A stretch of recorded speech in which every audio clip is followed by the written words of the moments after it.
Lahat po tayong mga tao, lahat ng nilalang, gustong mapagpala at isang buhay na mapayapa. Napakalinaw po ng turo ng Panginoong Hesus kung paano napagpapala ang tao. Kaya lang, dahil sa panlilinlang ni Satanas at dahil na rin sa sarili nating mga katigasan ng puso, yung mga madali at malinaw na itinuro ng Panginoon ay parang natago, nakubli, at yung dapat ay alam ng lahat ay parang naging lihim lang ng iilan na nakakaalam nun. The obvious becomes unclear, and the way to blessedness almost becomes a secret. Sabi po sa pangalawang Korinto 4, 2 Corinthians 4:4, the God of this age has blinded the minds of unbelievers. Ang Diyos-Diyosa ng panahon na ito, si Satanas, ay nagbulag sa kaisipan, sa puso ng mga di nananampalataya. Acts 28, 26-27. Go to these people and say, you will be ever hearing, but never understanding. You will ever be seeing, but never perceiving. For this people's heart has become calloused. They hardly hear with their ears, and they have closed their eyes. Isa pong malungkot na description ng mga tao na naging bulag sa katotohanan ng Diyos, tumigas ang puso, nabingi ang mga tainga at di na nakakakita. Ang mga pinagpalang tao po ay pinagpala dahil sila'y nakakakita. Mahalaga na ang mata ay nakakakita at ang tainga ay nakaririnig. Blessed people are blessed because they see. What they see is almost a secret to the ungodly. At yan po ang tema ng ating pag-aaral ngayon, 3 secrets of blessed people. Ang 3 lihim ng mga taong lubos na napagpapala. Na dapat sana'y hindi lihim, subalit dahil sa kabulagan ng marami, nagmumukha tuloy na lihim. Luke 6:37-38. Ang nagsasalita po dito ay ang Panginoong Hesus.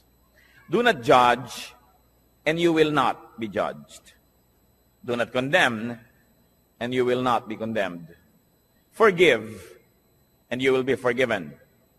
Give, and it will be given to you. A good measure, pressed down, shaken together, running over, will be poured into your lap. For with the measure you use, it will be measured to you. Narito po at mahuhukay sa ilang mga pangungusap na ito, ang pinag-uusapan nating 3 lihim ng mga taong tumatanggap ng pagpapala. Sabi ng Panginoon, huwag manghuhusga ng kapwa at nang di kayo husgahan. Magpatawad at nang kayo'y mapatawad din. Magbigay at nang kayo'y mabigyan din. At papaano po ipinakita at ipinaliwanag kung paano daw tayo bibigyan kung tayo mapagbigay? A good measure, pressed down, shaken together, and running over. Siksik, liglig, umaapaw. Ang ibubuhos daw sa kandungan nung bibigyan. Paano po kandungan? Nung araw po, lalo sa Israel, pag bumibili kayo ng trigo o bumibili kayo ng mga kung ano-anong mga grains, mga butil, may mga madadayang tendero, ang galing ng pulso, na pag nagsasalin sila nung mga butil na ito dun sa sukatan, kumbaga sa salop, ang galing nilang magpasama ng hangin, kaya tuloy maraming mga hangin sa pagitan ng mga trigo, konti lang pala yung laman, mukhang puno na. At mabilis nila yung isasalin sa yung sisidlan, para huwag mo nang mabigyan ng oras na yung trigo na yun ay bumaba. Kasi pag tumagal, bababa yun eh. Malalaman mong may kulang pala sa sukatan. Yun daw ibibigay ng Panginoon, tama ang sukatan, tapos siniksik pa, inuga-uga, para lalo pang bumaba at madagdagan pa uli pag nagkaroon na naman ng espasyo, at umaapaw. At dahil po nung araw, ang tao, lalaki at babae, mahahaba ang mga damit. Pag may binibili kayong mga trigo, wala naman kayong dalang paper bag, wala naman kayong dalang grocery bag, hahawakan nyo ang laylayan ng mahaba nyong damit hanggang makarating sa may gitna ng inyong hita ang laylayan na yon, at para kayo ngayong may malaking bulsang hawak, doon ibubuhos yung pagpapala. Kaya sabi, it will be poured into your lap.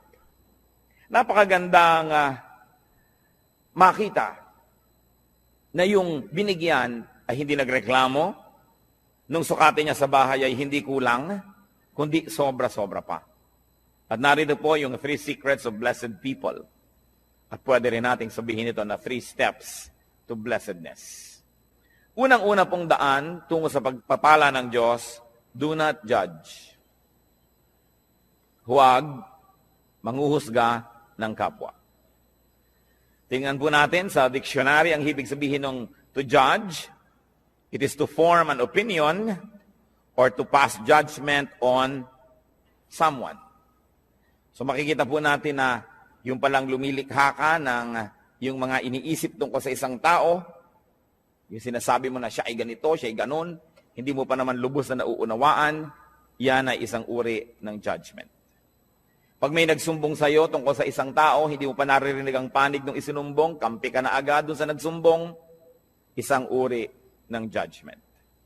May nabalitaan ka, hindi mo naman nalaman kung anong paliwanag ng kabilang partido, bumuo ka na agad ng pasya kung sino ang tama at mali, sino ang masama at mabuti, isang uri na naman ng judgment. Huwag daw manghuhusga. Matthew 7:1-2, ang Panginoong Jesus, sabi niya, do not judge. This is another echo of what was said. Or you too will be judged. For in the same way you judge others, you will be judged. And with the measure you use, it will be measured to you. What will happen if we judged? Ano pong mangyayari pag tayo naghatol sa kapwa? Malinaw na malinaw ang sinabi. You too will be judged. Pag ikaw ay humatol, hahatulan ka rin, nino, ng tao at ng Diyos. Di po ba't pag may mga sinasabi sa iyong, dapat malinis ang bahay mo, dapat ganitong ginagawa mo, dapat ganyan ka, sasabihin ng iba, bakit ikaw? Kasi ikay humahatol, hahatulan ka rin. Pero, ang mas masakit doon, hahatulan ka ng Diyos.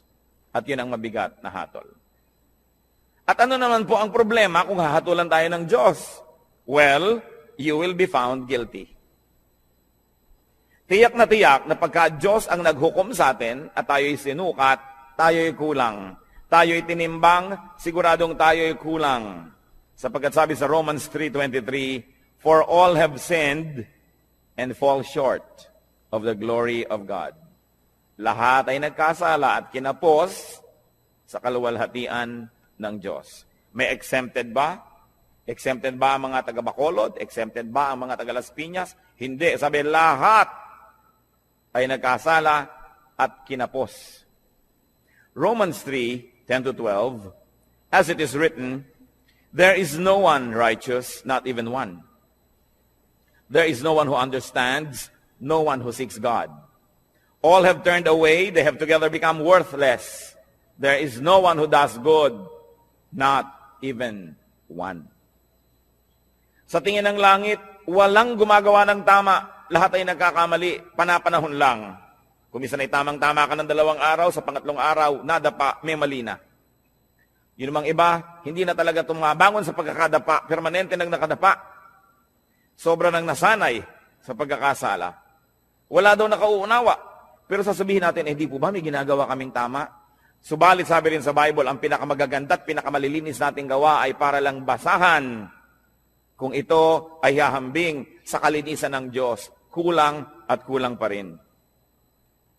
Kaya walang maaring magyabang na sasabihin niyang, ako'y tama, so pwede na ako ngayong manghusga ng iba. Ako'y maayos, so pwede ko na ngayong hatulan ng ibang hindi maayos. Sapagkat maaring maayos kayo ngayon, hawak niyo ba ang bukas? Nakatitiyak ba tayo? Napakarami pong naririnig ko nung araw, mga magulang, kung pintasan yung mga anak na dalaga ng kapitbahay, ng mga tagarong kabilang kalye.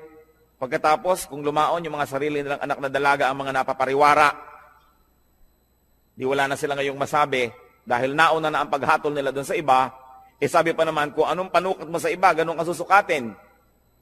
Sobra kang mahigpit sa iba, magiging mahigpit din sa iyo ang Diyos. Yan ang problema pag tayo po'y humahatol agad.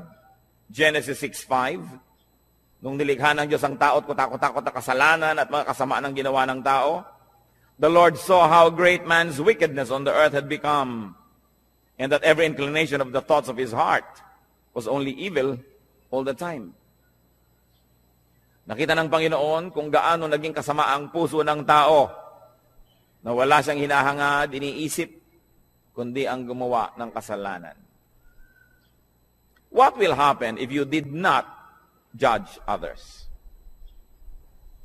Well, you will not be judged. Yun ang blessedness. You will not be judged by people. Kasi hindi ka mapagsasabang, bakit ikaw? Bakit ikaw? Kasi wala kang man binibitawang mga salita na humahamak sa iba at humahatol sa iba. So bakit kasi silipin? Pero ang mahalaga, God will not judge you. Hindi ko po alam kung naranasan nyo na mga kapatid, mga kaibigan, na talagang may ginawa kayong masama, talagang mali, tapos huling-huli kayo at wala na kayo talagang maikakatuwiran at ang kailangan nyo na lang talaga awa ng kapwa. Ang kailangan nyo na lang talaga maunawaan kayo, patawarin kayo. Kung tayo nalagay na sa ganung mga kalagayan, alam natin kung gaano kahina ang posisyon ng isang taong may kasalanan. Kaya ang inaalok ng Panginoon, patawad. Napakataas ng Diyos at sa kanyang kabutihan, sa ating mga kabiguang siya'y abutin, ay minarapat niyang dumukwang, yumuko at tayo'y abutin. Lumilinis tayo, hindi dahil tayo malinis, kundi dahil tayo'y pinapatawad lamang. Kaya tayo na tumatanggap ng patawad ng Diyos, sino tayo para hindi magpatawad ng iba? Tayo na nangangailangan ng kanyang kabutihan, sino tayo para hindi maging mabuti sa iba? Napaka-importante mga kapatid, you want to be blessed, do not judge. Pero araw-araw, gaano karami ang inyong binibitay? Gaano karami ang ating ipinapasilya elektrika, pinibigyan ng lethal injection? Gaano karami ang sinisira natin ng puri, ipinapakulong natin, sinasaktan natin dahil sa ating mga bibig? Hindi nyo pa alam kung bakit nagkagulo yung dalawang tao, may kakampihan na kayo agad. Pag may nakagalit ang inyong anak, ang inyong kapatid, ang kapatid nyo anak at anak, lagi ang mabuti at ang laging masama ibang tao. Wala pa akong nakitang magulang na yung anak niya nag-drugs, napariwara, gumawa ng mga masama, nasasabihin niya, naku, masama ang anak ko. Wala. Laging nahawa sa masasamang kaibigan. Yung mga magulang naman, nung sinasabing masamang kaibigan na yun, yun din ang sinasabi nun, naku, yung anak ko na-influensya lang nung kabila eh. Kailan tayo magbubukas ng mata para tanggapin ang mga kamalian, mga kahinaan, natin at ng mga mahal natin sa buhay? Kampi-kampi. We judge people immediately if they cross the path of those people that we love. Kaya yang pong emosyon, madalas yan bumubulag, sumisira sa isang malinaw na pag-iisip. Nakita niyo po sa mga hukuman, bago patawan ng hukom ang isang nasa sakdal, kailangan mo nang madinig ang magkabilang panig. May saksi ang umuusig, may saksi naman ang nagtatanggol. Pareho silang bibigyan ng panahon, susuriin ang kanilang mga sinasabi. Pero tayo po ba ginagawa natin yon o napakabilis nating gumawa ng mga conclusion na mga pagpapasya tungkol sa iba nating kapwa? Remember, pwede naman kayo mag-judge, okay lang yon. Just be perfect so that you will not be judged. But as long as you have sins, as long as you have errors and weaknesses, be kind with your judgment because you will need the same kindness to be applied to you. Do not judge if you want to be blessed. Ngayon po yung verse 37 ng Luke 6 na binabasa natin, forgive and you will be forgiven. Pangalawang hakbang tungo sa pagpapala, second step to blessedness, forgive. Magpatawad. Ano po bang kahulugan sa diksyonaryo ng forgive? It is to stop blaming, tigilan na ang paninisi, or to absolve from payment, huwag nang singilin pa. At hindi pinag-uusapan dito ang pera o utang. Mabuting malinaw. Ang pinag-uusapan po dito yung mga utang sa loob na nasaktan kita, sige na, huwag nang singilin. Nagkamali ako sa iyo, sige na patawarin. Nagkulang ako sa iyo, sige na punan. Do not collect or take revenge. Balance the sheets. Kung meron pong metro, sige na, i-return na yung reading sa 0. Huwag nang matuos. Magpatawad. Gaano po sa ating karami ang may dala-dala dito sa puso na lason? Asido. Dahil hindi tayo nagpapatawad ng kapwa. Mga misis, pinagtaksilan ng inyong mga asawa once upon a time. Napatawad niyo na ba? Kasi kung hindi pa kayo nagpapatawad, kahit pa nga kayo yung agrabyado, magiging dalawa ang pagka-agrabyado nyo. Kasi hindi rin kayo nakatawarin. Na bagamat hindi kayo naging taksil na asawa, maaaring may iba naman kayo ibang kasalanan na iuusig din sa atin ng langit. Kaya ang nagkataon ay pare-pareho lang tayong makasalanan. Iba-iba lang ang uri, anyo, hugis, kulay ng ating mga pagkakamali. Pero kung tutuusin, lahat din naman tayo ay may mga pagkakamali. At pag hindi kayo nagpatawad, kayo nagiging bilanggo ng taong pinamumuhian ninyo.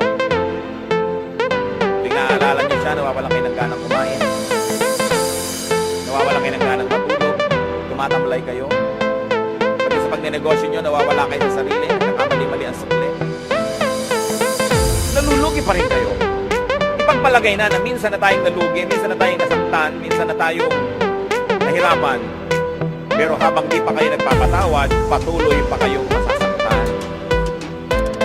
Kaya sa pagpapatawad, hindi lang yung taong nagkamali ang pinapalaya ninyo, kundi ang inyong mga sarili. Gaano karami ang dumating ngayon dito na may kinikintim sa puso na sama ng loob, galit, nakatanim na mga pinalakit. Sayang ang pagpunta nyo rito kung lalabas pa kayo sa pinto ng bulwagang ito na dala-dala nyo pa rin yan pauwi. Alam nyo po ba na kayo'y kinatagpo ng Panginoon ngayon, hindi ito isang aksidente, sapagkat nais niya tayong lahat palayain mula sa spirito ng hindi pagpapatawad. Kung ang Panginoong Jesus na walang kasalanan, hinampas, sinaktan, ipinako, pinagbuhat ng mabigat na troso, inalipusta, dinuran sa muka, binunutan ng bigote, sinampal, pinagsabihan ng mga masasakit na salita, sa kabila ng kanyang pagbuhay sa mga patay, pagpapagaling sa mga may sakit, pagpapakain sa mahihirap, sa kabila nun ay siya'y nagawa ng masama, subalit siya'y nagpatawad. Sino naman tayo para hindi magpatawad? Meron din naman tayong nagawang mga masasama. What will happen if you forgave? You will be forgiven. Kuminsan po, nalulungkot ako makita ang marami nating kababayang napaka-mga relihiyoso. Nagpapapako sa krus, naghahampas sa sarili, hinihiwa ng blade ang mga likod, dumidipa, lumuluhod sa munggot asin, naglalakad ng paluhod, pinahihirapan ng sarili upang mapatawad sa kanyang mga kasalanan. Hindi naman lihim ang daan tungo sa kapatawaran. Hindi sinasabi ng Panginoon na, para patawarin kita, pahirapan mo ang sarili mo, saktan mo ang sarili mo. Ano po ba ang Diyos natin? Sadistang Diyos? Na ikalulugod niya na makita na tayo nahihirapan, nagdurugo, nagpapawis ng dugo? Hindi siya ganon. Hindi hinihingi ng Diyos ang ating mga sakripisyo para niya tayo patawarin. Ang sinasabi lang ng Diyos, magpatawad ka sa kapwa mo at mapapatawad ka rin ng langit.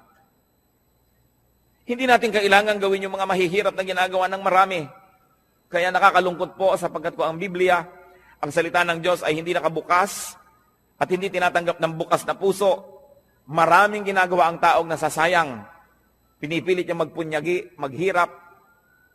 Subalit hindi naman pala yun ang hinihingi ng Diyos. Magpatawad ka lang sa kapwa. Kaya kung tutuusin, parang mapalad ka pa nga pagka marami nagkamali sa iyo Kasi marami ka ring mapapatawad. Therefore, you position yourself in the path of God's forgiveness. That's why everything that happens can be a blessing. If only you would open your eyes and see that our God is a God who dispenses blessing everywhere, every time, in every situation. What will happen if you did not forgive others? Ano naman ang mangyayari kung di kayo magpatawad? Matthew 6:14-15. Ito po ang sabi ng Panginoong Jesus. For if you forgive men their sin against you, your heavenly Father will also forgive you. But if you do not forgive men their sins, your Father will not forgive your sins. Yan po yung dasal nating Ama namin. Patawarin mo po kami sa aming mga utang, gaya rin naman ng pagpapatawad namin sa nagkakautang sa amin. Forgive us as we forgive those who trespass against us. Patawarin mo kami, gaya rin naman ng aming pagpapatawad. So ang sinasabi, Lord, kung kami po ay mahilig magbigay ng patawad, edi mahilig din kayong patawarin kami. Kung ayaw po namin magpatawad, huwag nyo rin kaming patawarin. At kung binibigyan po namin ng limitasyon ng aming pagpapatawad, na sinasabi natin, pangatlong beses mo nang ginawa yan, sa susunod, di na kita patatawarin, Lord, ganun din pong gawin niyo sa akin. Pag 3 beses na ako nagkaroon ng isang kasalanan paulit-ulit, sa ika-4, huwag niyo na po akong patawarin. Nauunawa po ba natin ito? Na kung tayo hindi nagpapatawad, tayo rin ang nalulugi. Forgiveness is a bridge. Don't burn the bridge over which you too must pass. Kumisan sa kahigpitan natin, ayaw nating may makatawid, sinunog natin ang tulay, pero yun pala, kailangan din nating tumawid, pati tayo nadamay, hindi rin nakatulay. Kailangan ang pagpapatawad. Sasabihin ng iba, Pastor, napakahirap naman po yata yung magpatawad. Agree ako sa inyo. Yes, mahirap. Pero di po ba mas mahirap hindi magpatawad? Naaalala mo pa, sumasakit pa yung dibdib. Lumulungkot ka. Tumataas ang iyong blood pressure. Pagka naaalala mo ang mga gumawa sa'yo ng mali. Mahirap magpatawad, pero mahirap ding hindi magpatawad. Hirap din lang at hirap ang gawin nyo na yung sa panig ng Panginoon, yung inuutos niya magpatawad. At yan po ang dalangin ko ngayon, kung tayo merong daladala sa puso, dapat patawarin. Siguro parang pelikula na pumapasok sa screen ng inyong utak ang mga mukha ng mga taong ito. Patawarin nyo na. Alang-alang kay Kristo. At kundi malang alang-alang sa Kanya, mga kapatid, alang-alang sa inyong sarili. Sapagkat malinaw ang sinabi ng Panginoon, ang hindi nagpapatawad ay di rin patatawarin ng Ama sa langit. Kailangan ng isang himala para yan mangyari. Kailangan ng hipo ng Espiritong Banal para tayo magkaroon ng pagpapatawad. At yan po ang hihingi natin sa Diyos ngayon. Isang makapangyarihan na hipo niya. Magkaroon ng himala sa ating puso. Magkaroon tayo ng kakayahang magpatawad, bagamat hindi sana yun ang gusto natin. Kuminsan ay ang gusto natin maghiganti. Subalit hindi yan ang paraan ng Diyos. At ang gumaganti, nagagantihan uli, magagantihan, hindi na matapos ang gantihan. So if you do not forgive, you will not be forgiven by people and by God. You will remain guilty. Therefore, you will be judged. And in the end, you will be condemned. Pangalawa pong hakbang, forgive. Pangatlong hakbang, tungo sa pagpapala, give. Napakalinaw po ng sinabi, give and it will be given to you. Magbigay ka at susuklian ka. Bibigyan ka rin. At ano po, higit sa ibinigay mo, ang ibibigay sa iyo. Kasi, sukat na tama, sisiksikin, liligligin, aalugin, at umaapaw pa ang ibibigay sa atin. Wala tayong kalugihan. So give to people. Give people your 3 T's. 3 letrang T. Time, talent, treasure. Ibigay natin yan sa tao. Lalo sa mga mahal natin sa buhay. Nagtataka naman ako sa mga tao na nag-aaway-away ang magkakapatid dahil sa kaprasong mana. Natitikis ang mga kamag-anak na may sakit, may pagdurusa, samantalang meron naman pwedeng itulong. Sabi, give. What we do to people is counted as done for and given to Christ. Alam niyo po ba na ang pagbibigay sa tao, lalo yung hindi nakakaganti, hindi makakapagbayad, ay inaari ni Kristong sa kanya ibinigay at kung ganon, siya ang magbabayad. Ano po ba ang tunay na pagbibigay? Yung ang binibigyan mo ay walang kakayahang gumante ng mabuti rin. Kasi kung may kakayahan, binigyan mo lang, baka investment lang yan, puhunan, namumuhunan ka lang. Nagbibigay ka ng maganda dahil may kapangyarihan siyang magsukli sa iyo sa panahon na kailangan mo siguro ang tulong niya. Hindi nyo ba napapansin, pagka mayaman ang may birthday, mahal ang mga regalo? Tapos pagkapwa natin mahirap ang may birthday, kung ano-ano lang ng mga binalot na kalendaryo, mga tuwalyang may mga sulat na inchik na good morning, na isang laba mo lang, gapak-gapak na. Kasi mahirap ka eh. Baka hindi ka makapagbigay ng mamahalin sa birthday niya, so ba't kanya bibigyan ng mahal? So hindi nagbibigay, namumuhunan. Pero kung tayo po ay mga maralita, may nagregalo sa atin ng napakahalagang bagay, alam nilang hindi natin kayang suklian yon, yun ang tunay na nagbigay.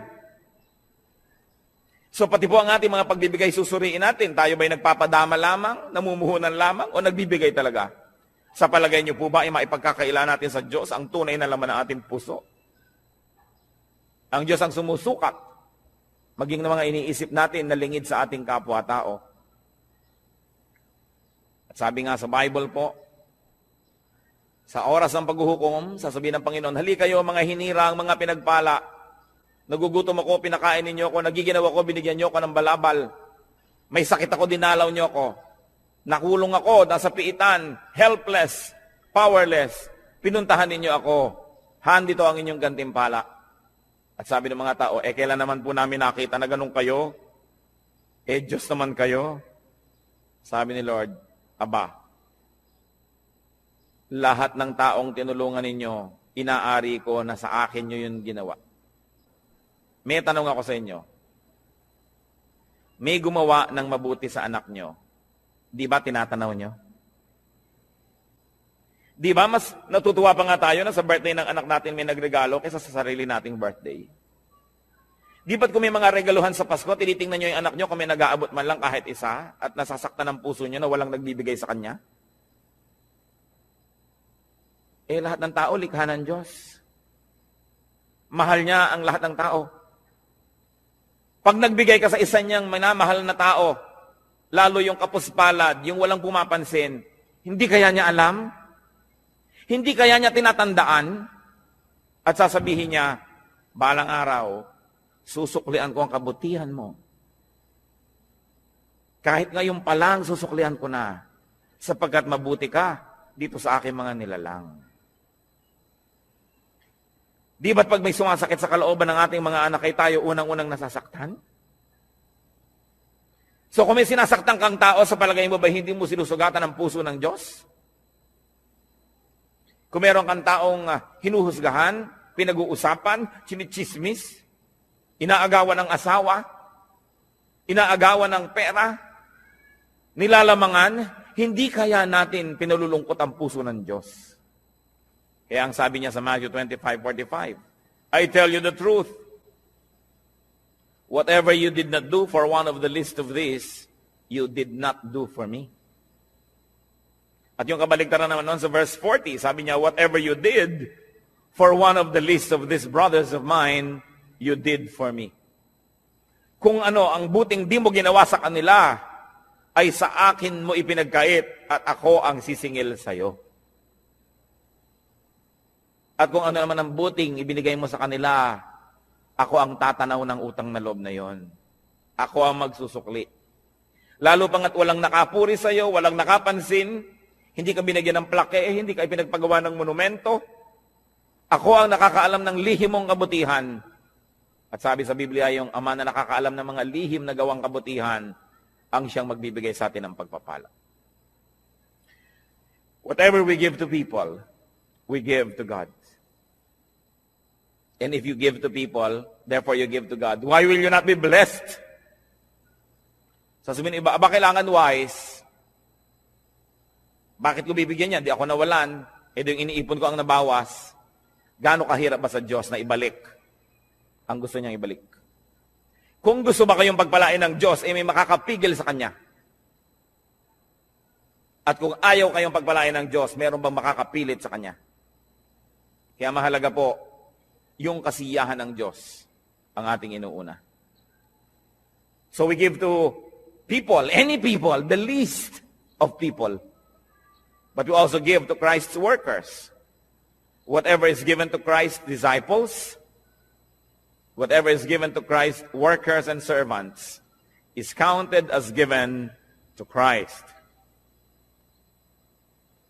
Mark 9:41, sabi ng Lord, I tell you the truth. Anyone who gives you a cup of water in my name, because you belong to Christ, will certainly not lose his reward. Kausap niya po ang kanyang mga disipulo. Sabi niya, maski isang basong tubig lang ang ibigay sa inyo dahil lingkod ko kayo, hindi malilimutan ng langit yon at mayroon siyang gantimpala.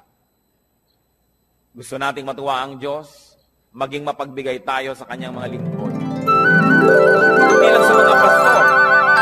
Minsan nga yung mga pastor, marami nang natatanggap yan ng mga regalo.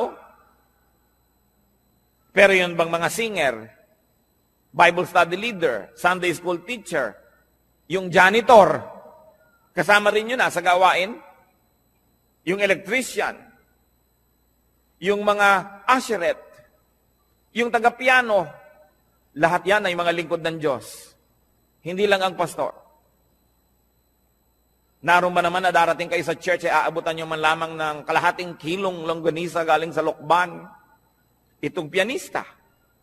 Sa palagay nyo ba, hindi aariin ng Diyos yun, nasa Kanya ibinigay? Lingkod niya yon. Mag-isip-isip tayo mga kapatid, sapagkat maiksi ang buhay.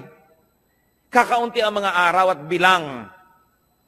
Kailangan bawat araw, meron tayong nabibigyan, may nagagawa ng mabuti. Sapagkat ang lahat ng yan ay tinutuos ng langit.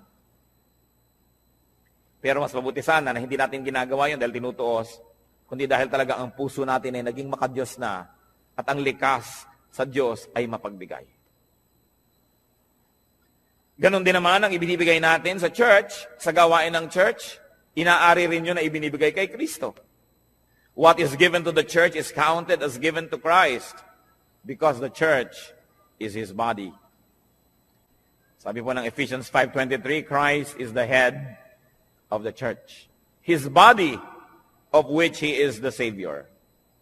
Kung ang iglesia, ang kapatiran ay si Kristo ang ulo at ang lahat ng narito ay bahagi ng kanyang katawan, kung may sinasaktan tayo na tao sa church, meron tayong tinitikis na gawain, may tinatalikuran tayong mga duty, edi ang tinitikis natin ay mga bahagi ng katawan ni Kristo. Pwede bang mahal mo ang isang tao, inaayos-ayos mo yung mukha, pine-facial mo, minamasa-masahe, pagkatapos, pinuputol mo yung mga daliri, minamartilyo mo yung tuhod. Pwede ba yun? Dahil si Kristo ang pinuno ng iglesia, mamahalin natin ang lahat ng bahagi nito. Pagmamalasakitan, aalagaan, tutulungan. What will happen when we give to people, to Christian workers, to the church? We receive back what we give. Siksik, liglig, umaapaw. You can never outgive God. Katulad ng mga lingkod ng Panginoon, mga pastor, mga misyonero na marami nagre-regalo, tiyak na yung mga nagre-regalo doon dahil una nang naregaluhan noong manggagawa na yun ng Panginoon. Siguro na ipanalangin, siguro yung naturuan, na bigyan ng pangaral, na bless, kaya ngayon nagsusukli. Yan ang sinasabi, pag nagbigay ka, may babalik. Ngayon, kung walang nagbibigay sa iyo, kapatid, edi mag-isip-isip ka rin. Baka naman hindi ka rin nagbibigay kasi. Because if you are a blessing to people, the same people will also be blessings to you. Because life is a circle. Pabalik-balik lang. We inhale, we exhale. Araw, gabi, dilim, liwanag. Give, receive. Yun ang buong circle. Ngayon, kung kayo lamang ay receive ng receive, one way. Nakita po ninyo ang mga estero dito sa Maynila, mga kanal, bakit mabaho? Bakit ayaw lumakad ng tubig? Kasi barado. Dahil ang mga ilog dito, sa dami ng bara, tanggap lang ng tanggap ng mga dumadating pang tubig, dumadating na kalat, hindi naman ibinibigay, hindi naman lumalakad, tanggap lang ng tanggap, bumabara tuloy. Ano ba ang magandang ilog? Di po ba't yung umaagos? Na narito ako, tatanggap ako, ibibigay ko. Tatanggap ako, ibibigay ko. May agos. Pag tumatanggap tayo ng pagpapala ng Diyos, meron tayong ginagamit sa sarili, may ibinibigay tayo, may agos. Pero kung sinosolo mo, Ang kamay mo'y punong-puno na ng mga luma at mga hampok at mga bilasa na mga pagpapala. Paano ka tatanggap ng bago? Kailangan kasi pag may pagpapala, ibinibigay natin sa iba, tinatanggap natin yung iba, wala ka na namang laman, bibigyan ka na naman ng Diyos. How can you inhale when you have not exhaled? So it's a matter of giving and receiving. And we receive back what we give. Kaya sabi sa Luke 6:38, give and it will be given to you. A good measure, pressed down, shaken together, and running over will be poured into your lap. At sa Luke 6:38, for with the measure you use, it will be measured to you. Kuripot po ba kayo sa kabutihan? Magiging kuripot din sa inyo ang langit. Mapagparaya ba tayo at mapagbigay? Ganon din ang tatanggapin nating atensyon mula sa langit. Because what you give is what you will receive. We will be judged and condemned just like the way we judge and condemn others. So pag-ingatan ng bibig, we will be forgiven just like the way we forgive. And we will be given just like the way we give. May tatlong bagay pong kailangan tayo mga tao. Unang-una, kalayaan mula sa judgment, mula sa pagkukul. Kasi lahat tayo may.